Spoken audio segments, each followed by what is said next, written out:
Salut tout le monde, j'espère que ça va bien. Cinquième saison de cette semaine aux courses, présentée par Lucie Chevrolet et Ultrafab qui commence.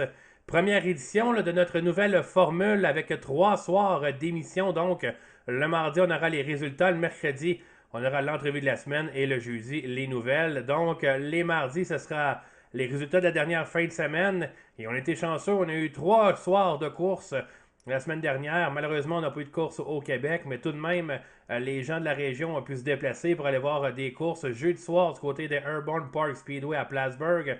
On a également eu des courses samedi du côté de Brockville et finalement dimanche du côté du Cornwall Motor Speedway. Donc, on va aller voir les résultats de la dernière semaine. Les résultats du week-end vous sont présentés par BG Race Fuel, distributeur officiel de l'essence haute performance Fuel Factory pour des performances qui repoussent les limites, et par Robert Bernard, pneus et mécanique, votre expert de confiance pour l'entretien et la performance de votre véhicule. Et maintenant, place à l'action. Notre week-end de course commençait jeudi soir du côté de Plattsburgh dans l'État de New York. Et dans la finale modifiée, c'est Tanner Simmons et Justin Stone qui partaient en première ligne. Le pilote du Vermont Justin Stone, qu'on peut voir également dans la série Super Dirt Car, a pris les devants rapidement. En première place, alors que Chris Raby, parti un peu plus loin, a gagné des positions dès les premiers tours pour se placer dans le top 3. Derrière, on avait des luttes très intéressantes, alors qu'on voit Dave Camara qui fait un retour à la compétition en modifié cette année. Mais la lutte qu'a surveillée, c'était Jérémy Roy, Mike Manny, on avait David Hébert, Tim Fowler également qui était impliqué dans cette lutte-là. Félix Roy lui parti un peu plus loin et remonté position par position. Malheureusement, Jérémy a dû aller dans les puits. Ça aura dû repartir de l'arrière. C'est finalement Justin Stone qui a été chercher la victoire devant Mike Manny. Est parti 15e. Félix Roy termine au 3e rang. David Hébert termine 7e. Et Jérémy Roy réussit à remonter en 11e position.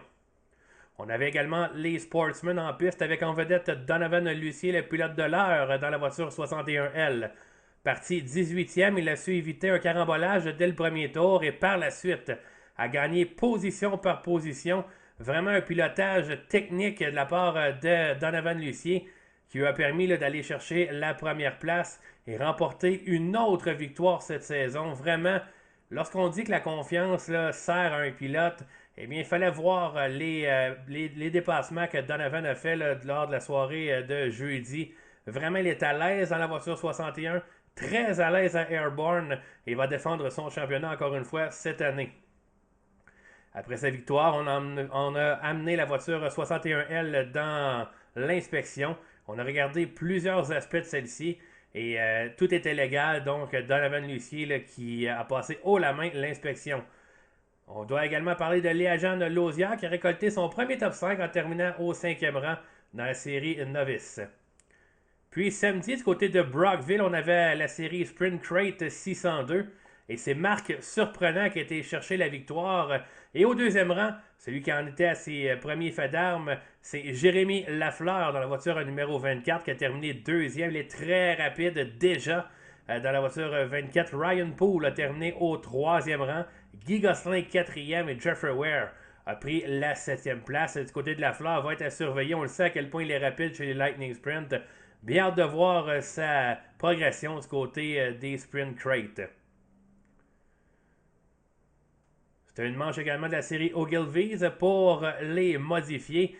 Steve Bernier avait très bien commencé la course, mais c'est Chris Raby qui est venu le coiffer. Raby, très rapide, connaît très bien le circuit de Brockville, on le sait. Il a remporté de nombreuses victoires en Ontario sur la piste qu'on surnomme le Bull Ring. Chris Raby, au volant de la voiture 01, qui a mené l'épreuve pendant de nombreux tours, a été très bon dans les retardataires. Oui, ça lui a permis justement de s'éloigner de Steve Bernier. Bernier qui prenait la voiture One Star pour une des premières fois, alors que William Racine était présent également dans la voiture 35 heures, a terminé au 6e rang. Samuel Charland a terminé 11e. Donc, c'est Chris Raby qui a été chercher la victoire. Vous allez voir, lors du dernier tour, c'était assez périlleux pour Raby qui a passé très près de s'accrocher avec un retardataire. Raby qui, à chaque relance, est en mesure de maintenir les adversaires derrière lui. Bernier, il va falloir s'habituer avec un nouveau numéro cette année et des nouvelles couleurs. Donc, on voit Raby, justement, qui était derrière la voiture numéro 17. Ça a passé très près du contact. Ça aurait pu être une catastrophe pour la Tornade ontarienne. Mais tout de même, il a été en mesure de garder la première place pour terminer devant Bernier et Tristan Draper. On avait une course également du côté des Sportsmen. Et on a une victoire très populaire. Le jeune pilote de Yamaska, Jacob Nadeau, celui qu'on surnomme Jake the Snake, a été chercher sa première victoire en carrière. Lui qui a mené pendant presque l'entièreté de la course. C'est pas l'entièreté. Vraiment, la voiture 95 Junior là, a effectué une excellente performance. Il y a eu un gros carambolage dans la courbe numéro 1 alors qu'on tentait de se rapprocher de lui. Il y avait Shane Picard, Donovan Lucier, Martin Lessard également qui étaient là. Et malheureusement, là, pour Lessard, a dû se diriger vers les puits. Raphaël Goujon était présent également, lui qui a eu des problèmes également au niveau mécanique puisqu'il a été impliqué dans un incident. Alors qu'on voit justement Lucier là, qui est en lutte avec Picard. C'était tout juste avant l'accident là, qui a envoyé Lucier à l'arrière. Donovan Lucier qui a remonté 6e. Il y avait Jeffrey Lapalme également qui a terminé au 8e rang. Donc Goujon et Lessard pas en mesure de terminer. Mais c'est Jacob Nadeau qui a été chercher une très belle victoire. Sa première en carrière. Sûrement pas sa dernière. Donc nous on va aller vers une pause. Et au retour, on reviendra sur ce qui est arrivé dimanche soir du côté du Cornwall Motor Speedway. Restez là. Préparez-vous, l'Autodrome Granby ouvre sa saison 2025 en grand ce vendredi 16 mai. Une soirée présentée par le centre d'amusement Luigi's de Granby. Au programme, modifié pour une finale de 50 tours, Sportsman 30 tours, Post-Stock 25 tours, Sport Compact 20 tours et les Slingshot sur la piste au centre. Ne manquez pas le lancement de la saison. Vibrez au son des moteurs, sentez l'odeur de la terre battue et vivez l'étincelle unique de l'Autodrome Granby. Billets en vente dès maintenant au autodromegranby.com. L'Autodrome Granby, la piste de terre battue la plus rapide au Canada. Partir une entreprise, c'est négocier avec l'inconnu. T'accumules les années de travail et t'en viens à apprivoiser le métier. Et un jour, tous tes efforts sont récompensés. Robert Bernard, c'est 70 ans à votre service pour que vous preniez la route en sécurité, en tout temps. C'est 17 succursales, 400 employés qui s'occupent de vous partout en province. Robert Bernard, une entreprise locale, maintenant leader au Québec.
Préparez-vous pour une soirée d'adrénaline à couper le souffle.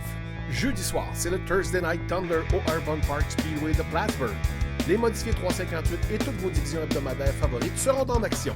Spécial Renegade, 500$ à gagner, des tours supplémentaires pour encore plus de spectacles. Et pour les jeunes, concours d'affiches pour les enfants avec des prix à gagner.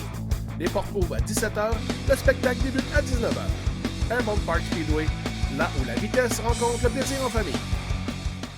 Même si votre char est un peu magané, ou même bien magané, on s'en occupe comme si ça valait de l'or. Demandez Remorquage Boissonneau. À votre service depuis 3 générations. Chez Lucie Chevrolet, notre amour pour les voitures se transmet de génération en génération. Une passion pour l'excellence, le service et la vitesse qui vient avec. Chaque moteur est un hymne à l'adrénaline. Chaque course, une victoire pour l'honneur. Rejoignez la famille Lucier Chevrolet, là où vos rêves deviennent réalité. Lucier Chevrolet, pour les amateurs de voitures et de sensations fortes. Chez Driver Academy, vivez l'adrénaline de la course comme jamais auparavant. Découvrez nos forfaits corporatifs exclusifs où esprit d'équipe et performance se rencontrent sur la piste. Renforcez vos liens, motivez vos troupes et célébrez vos succès à grande vitesse. Accompagné par nos enseignants de conduite chevronnés, vous vivrez une expérience unique et exaltante. Réservez vos places dès maintenant. Driver Academy, l'expérience ultime du pilote d'un jour.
On est de retour à cette semaine aux courses, le magazine présenté par Lucie Chevrolet et Ultrafab. On est dans la section résultats, donc à chaque mardi soir, on aura les résultats de la dernière fin de semaine en images, présentés par BG Racing Fuel, qui est dépositaire de l'essence Fuel Factory, de même que Robert Bernard. Donc l'action se déplaçait dimanche soir du côté du Cornwall Motor Speedway. C'est l'ouverture officielle de la piste de la famille Lavergne. Du côté des modifications, on avait une finale de 35 tours et c'est Gabriel Cyr et Jarrett Herbison qui partaient en première ligne. Samuel Charland et Steve Bernier partaient respectivement 3 et 5e. Cyr connaît un bon départ alors que Charland se place en deuxième place derrière la voiture numéro 94. C'est un dur début de saison du côté de Cornwall pour celui qui a remporté à 5 reprises le championnat de la piste, Kerry Terrence, impliqué dans un accrochage dans le cours numéro 2. Il a vu sa soirée se terminer avec un bris différentiel. Par la suite, ce fut le spectacle Samuel Charland, vraiment au-dessus de la mêlée dans la voiture numéro 41 Pro Ag du côté de Charland. Le Bigfoot disait qu'il y avait de la difficulté du côté de Cornwall. Ça n'a pas été le cas le dimanche. Très dominant dans la voiture 41. A su tenir ses adversaires derrière lui. Les luttes sont plutôt faites pour les positions 2, 3 et 4. Alors que Steve Bernier, qui était deuxième, a vu Louis Jackson le surprendre par l'extérieur. Jackson, un habitué de l'endroit, on le sait, était très rapide et est venu prendre la deuxième place. Par la suite, ce fut Jackson Gill qui a pris l'intérieur sur Bernier pour prendre la troisième position. Samuel Charland, complètement seul à l'avant avec une avance de 5 secondes, viendra chercher une victoire. Lui qui avait remporté sa première victoire en modifié justement du côté de Cornwall. Donc une autre belle performance pour le pilote de la voiture 41 et surtout pour l'équipe alors que Jacob Nadeau avait remporté la victoire la veille du côté de Brockville. On doit féliciter Stéphane Le Crew Chief. Par la suite, on avait également les Sportsmen et justement, c'était Jake the Snake, Jacob Nadeau qui partait au premier rang, avait choisi l'extérieur. Il y avait toute une différence d'âge, disons, entre Nadeau et Billy Cook en première ligne. Rapidement, c'est justement Jacob Nadeau qui prend la première position alors que derrière le vétéran et champion Shane Picard qui a tenté de se rapprocher, était très rapide dans la voiture 0. Le circuit permettait des dépassements et on a vu des séquences à 3 et même à 4 de large lors de cette finale. Picard s'est rapproché de tour en tour de Nadeau et on a eu d'excellentes luttes dans le trafic. Picard, on le sait, là, il est très rapide du côté de Cornwall, a déjà été champion, déjà courant modifié. Et c'est au travers du trafic justement que Nadeau et Picard ont eu à découdre. Et vraiment, là, pour un jeune pilote, Jacob Nadeau a été très impressionnant tout le week-end. On le sait, l'accident qu'il a évité du côté de Brockville, mais du côté de Cornwall, dans le trafic, là, su maintenir derrière lui le pilote qui a remporté justement la grande course de Oswego. Donc, c'est pas peu dire là, pour Jake Nestlink. Le pilote de Yamaska là, était excellent. Vraiment, là, Je pense qu'on va avoir une excellente saison du côté des Sportsmen. On sait à quel point Donovan Lucier est dominant. Et là, on voit Jacob Nadeau là, récolter d'excellents résultats lors de ses 2 premiers départs. Avait été bon également du côté de la Floride, donc convaincu qu'il va être à surveiller cette année. Il y a eu une petite controverse, je pense qu'on n'était pas d'accord du côté de Nadeau, alors que lors d'une neutralisation, il croyait être premier, s'est arrêté là, sous le signaleur pour savoir ce qui s'est passé. Elliott Gamache était présent également. Malheureusement, on a un bris de moteur du côté de la voiture numéro 20. Donc, avec la situation avec Picard est revenu à l'avant et a su garder la première position pour remporter l'épreuve. Dommage pour Gamache, là, lui qui avait une très bonne course dans la voiture numéro 20, le missile, là, qui devra changer le moteur de sa voiture Groupe Ultra. Donc, Shane Picard, qui a été en mesure de maintenir Nadeau derrière lui dans les derniers tours pour aller chercher la première victoire de la saison du côté de Cornwall. Jacob termine 2e. Jeffrey Lapham était présent également, terminé au 7e rang. Daphné Hébert termine 14e. Du côté des Pro Stock, c'était Dan Desnoyers et Roch Aubin qui partaient en première ligne. Et dès le départ, on a frôlé la catastrophe alors qu'on a presque eu un carambolage entre les courbes 1 et 2. Heureusement, tous les pilotes ont été en mesure de repartir. On n'aurait pas avoir beaucoup de dommages, mais les pilotes ont été très rapides pour éviter les incidents. Par la suite, lorsqu'on a repris le départ, ça n'a pas été trop long pour que Denis Gauvreau, lui qui a déjà plusieurs courses de fête cette année, là, vienne reprendre la première position des mains de Roch Aubin. Denis Gauvreau, on le sait, il est très rapide. Nouvelle voiture cette saison, on a jasé avec lui. Il va être à surveiller. Habituellement, c'est plus en fin de saison qu'on le va être dominant, mais là, dès le début de la saison, a été chercher une victoire. Et là, on voit Dave Seguin, également un pilote qui était retiré là, de la course, a décidé de faire un retour cette saison et vraiment surpris. S'est présenté en 2e position dans la voiture 11A. Était très rapide. Est en mesure de maintenir le rythme de Denis Gauvreau, alors qu'on l'a vu là, par l'extérieur prendre la mesure de Roch Aubin. Jean-Philippe Guy également qui faisait son premier départ cette saison dans la voiture 115.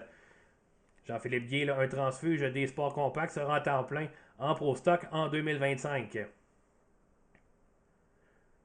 On avait également Jocelyn Roy là, qui était présent. Alors que Denis Gauvreau et Dave Seguin ont une relance côte à côte. Mais le vétéran Gauvreau est en mesure de garder sa position. Jocelyn Roy, lui, qui, on l'a vu pointer, est venu 2e à un moment, a reculé par la suite. C'était un peu plus difficile là, pour la voiture numéro 48. Mais à l'avant, vraiment, là, Denis Gauvreau était au-dessus de la mêlée. Dave Seguin, là, qui avait trouvé l'extérieur, est en mesure d'être très rapide. Et justement, c'est Gauvreau qui a été chercher la victoire. La première course du côté des Pro Stock va à Denis Gauvreau. Et Dave Seguin termine le 2e et Roch Aubin au 3e rang. On avait également les mini-stocks qui étaient en piste. Antoine Dumouchel et Marc Dagenet en première ligne. Et on a eu droit à tout un spectacle alors qu'on a eu des luttes parmi les premiers. Vraiment, on a 2 groupes du côté des sports compacts. On a peut-être 5 à 6 voitures très, très, très rapides. Par la suite, on a un groupe un peu plus lent. Mais c'est justement dans les retardataires là, que ça a été un excellent spectacle. On a pu s'échanger les positions. On a vu Christopher Proulx prendre la première position pendant quelques tours. Par la suite, Antoine Dumouchel est revenu à l'avant. Marc Dagenet, vraiment, là, il y a beaucoup de puissance dans la voiture. Le numéro 66, celui qui a remporté la victoire du côté de Brockville samedi soir, va être à surveiller également. Sébastien Raymond Beauregard, dans la voiture numéro 83, était présent. C'est également battu là, parmi les 3 premiers. Pour Antoine Dumouchel, on le sait, il est toujours à surveiller du côté de Cornwall dans la voiture numéro 7. On a ajouté quelques designs sur celle-ci. Il est magnifique cette saison. Il est en mesure de tricoter dans le peloton. Regardez les voitures plus lentes. Là. Vraiment, ça l'amène du spectacle. On a pu voir de très beaux dépassements à 3 ou 4 de large. Les pilotes là, qui s'en sont donnés à cœur joie. C'est donc Antoine Dumouchel qui est venu chercher la victoire lors de cette première finale. On le voit d'ailleurs passer au drapeau blanc. Il avait toute une avance sur Christopher Proulx et Sébastien Raymond Beauregard là, qui ont lutté côte à côte lors des derniers tours. C'est finalement Christopher Proulx qui a eu le meilleur. Mais très belle victoire de la part d'Antoine Dumouchel. Proulx termine 2e et Raymond Beauregard termine au 3e rang. Donc, c'est ce qui met fin à nos résultats de cette semaine. On vous donne rendez-vous demain alors qu'on aura l'entrevue de la semaine présentée par Qualitech et Remorque Eau-Claire. On recevra Donovan Lucier. Donc, rendez-vous demain soir à 19h30. Merci d'avoir été là. Merci à tout le monde qui a participé à cette émission et à demain.